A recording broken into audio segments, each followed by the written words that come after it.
So in the first part of this question, the current was worked out in W1 and W2, and that turned out to be, I think it was 8.3 amps.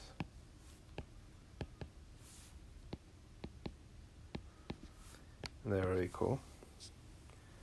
This one is a lesser current, a smaller current, according to the question. Smaller current. Explain qualitatively the forces on W2 as a result of the currents in W1 and W3. So it says qualitatively, so we don't need any quantitative values. We don't need to actually work out a physical value for it. We do know it's lower, so we'll just put lesser current, just a smaller current. Now, they're all attracted to each other because the current's all in the same direction, so we want to make sure we state that in our answer. The current on W1, W2 won't change, it's the same as the first part of the question. So now we want to know the forces on W2 as a result of that current here and this current here.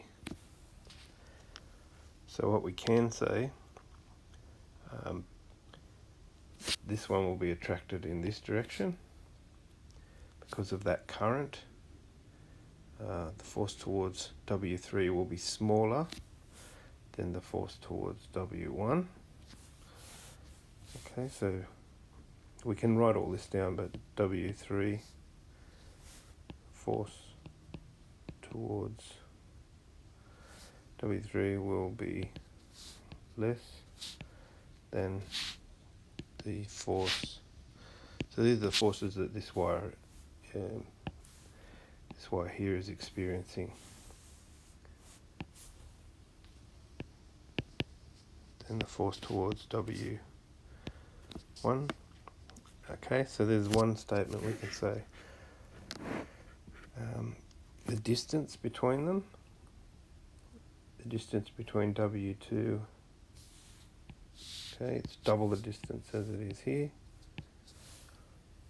So the increase in distance means there will be less force acting towards W3 than W1. So there's another statement, and those two facts combined mean the force will be, the total force will be overall greater towards, it's also the less current, so less attraction as well. And you could include this equation if you wanted to and explain a little further. But the total force will be overall greater towards W1 than towards